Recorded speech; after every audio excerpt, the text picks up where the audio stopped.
N की टिप्पणी में आज हम बात करने वाले हैं पंकज त्रिपाठी की रिलीज हुई नई फिल्म जिसका नाम है शेर दिल।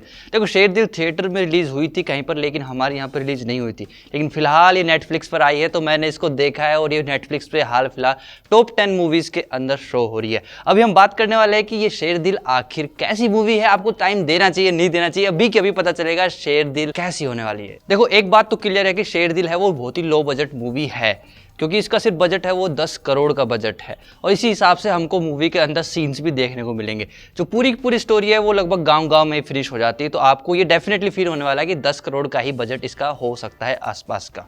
अब यदि मैं आपको थोड़ा सा स्टोरी का आइडिया दूं तो स्टोरी देखो, इसके अंदर जो हमारे पंकज त्रिपाठी जी हैं वो है झुंडाव गाँव के सरपंच और उनके ऊपर एक बहुत बड़ी जिम्मेदारी है कि वो अपने गांव का एक महान नेता बनना चाहते हैं। अब जो झुंडाव गांव है उसको बहुत सारी मुसीबतों का सामना झेलना पड़ रहा है, क्योंकि उस गांव में लगातार 2-3 सालों से भूखमरी है।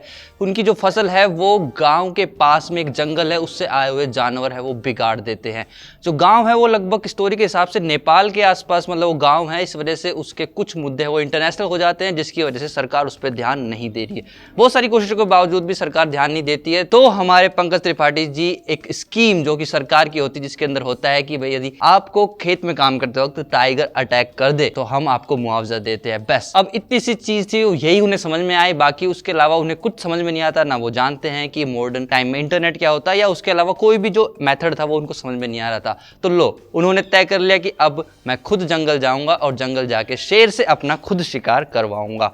बस अब वो जंगल जाते हैं, उनकी फैमिली उनको जाने देती है या नहीं जाने देती है, और जंगल जाने के बाद शेर उनका शिकार करता है, यानी टाइगर उनका शिकार करता है नहीं करता है, और वन विभाग वाले इसमें क्या करते हैं, उसके बाद क्या उनकी जो प्लानिंग थी वो सक्सेसफुल होती है या नहीं होती, या फिर वो बिगड़ जाती है, या फिर एंडिंग में क्या होता है। देखो कहानी है तो कुछ भी सीधा सीधा तो होने वाला है नहीं, तो डेफिनेटली ये एक इंटरेस्टिंग स्टोरी है। और ये स्टोरी का मैंने बिना ट्रेलर देखे ही स्टोरी को देखा था, तो मेरे लिए सब कुछ रिफ्रेशिंग था, तो मुझे काफी हद तक तो स्टोरी में इंटरेस्ट बना ही नहीं स्टार्टिंग में, इसलिए मैंने आपको थोड़ा सा क्लू दिया है, क्योंकि हो सकता है स्टार्टिंग में आप कहो कि यार मजा नहीं आ रहा, ऐसा नहीं कहोगे, इसलिए मैंने आपको थोड़ा सा स्टोरी का आइडिया दिया और स्टोरी सुनने में ही आपको इंटरेस्टिंग लग रही होगी।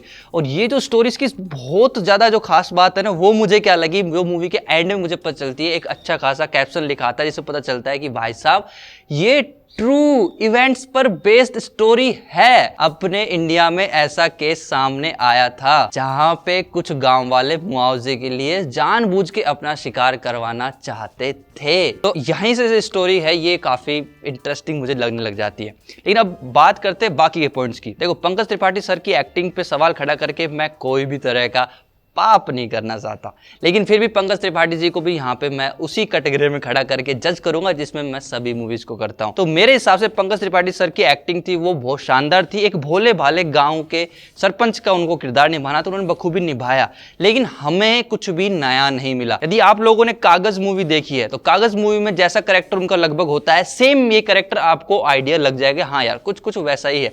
और अब हम पंकज त्रिपाठी के बहुत बड़े फैन बन चुके, तो हमने उनका इतना कंटेंट कंज्यूम कर लिया है कि अब हमें उनके एक एक इशारे, गर्दन से लेके हाथ से लेके मुंह के एक एक एक्सप्रेशन है वो अब याद से होने लगे हैं।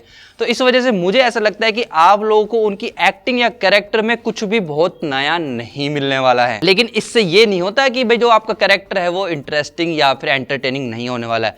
हो सकता है उनका जो कैरेक्टर जो उनसे डिमांड की गई थी वो इसी तरह के कैरेक्टर की डिमांड की गई हो। अब बात करते हैं कि पंकज त्रिपाठी जी के अलावा भी इसके अंदर सयानी गुप्ता और नीरज काबी जैसे अच्छे एक्टर्स हैं।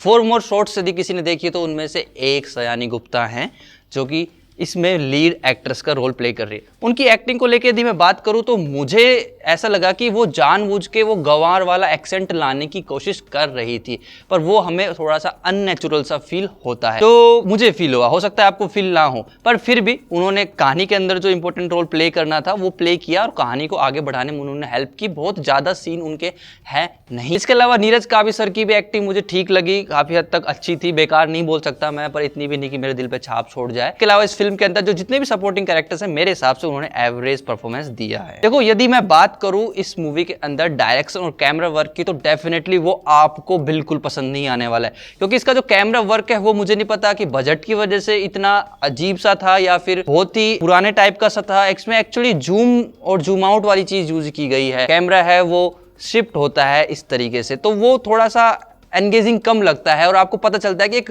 शूट हो रहा है यहाँ पे, तो वो रियल स्टोरी से थोड़ा सा आपको डाइवर्ट करता है कि आप स्टोरी में घुसते हो और फिर आपको डाइवर्ट कर देता है।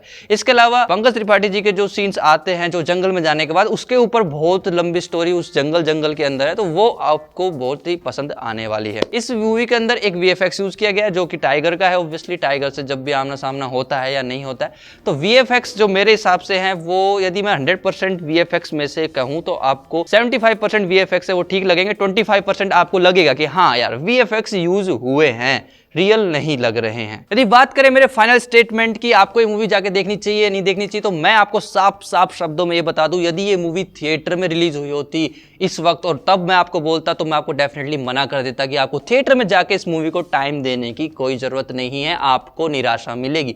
लेकिन चूंकि ये अब नेटफ्लिक्स पे रिलीज हो चुकी है तो आप डेफिनेटली इसको चेकआउट कर सकते हैं। इसके अंदर आपको सिर्फ और सिर्फ स्टोरी मिलेगी। जिनको अच्छी स्टोरी चाहिए, इंटरेस्टिंग स्टोरी चाहिए, तो आप इसको देख सकते हैं। इसके अलावा इस मूवी के अंदर कुछ भी खास नहीं है, कुछ भी नया नहीं है सिवाय इसकी स्टोरी के, और आपको कैमरा वर्क और बहुत सारी चीजें जो बजट की कट होती है वो आपको नजर आने वाली है। यदि आपको कागज मूवी पसंद आई थी पंकज त्रिपाठी सर की, तो आपको डेफिनेटली ये मूवी भी पसंद आने वाली है। आई होप आपको अंदाजा लग गया होगा कि आपको इस मूवी को जाके देखना चाहिए नहीं देखना चाहिए। अब आपके ऊपर है, आपको स्टोरी चुननी है कि मसाला। इनकी टिप्पणी में हमारी टिप्पणी आज की इस मूवी पे कैसी लगी आप हमें टिप्पणी करके बता सकते हो। आपकी टिप्पणी हमारी इनके टिप्पणी पे बहुत मायने रखती है। चलिए तब तक वेट करते हैं, अगली वीडियो में फिर मिलेंगे।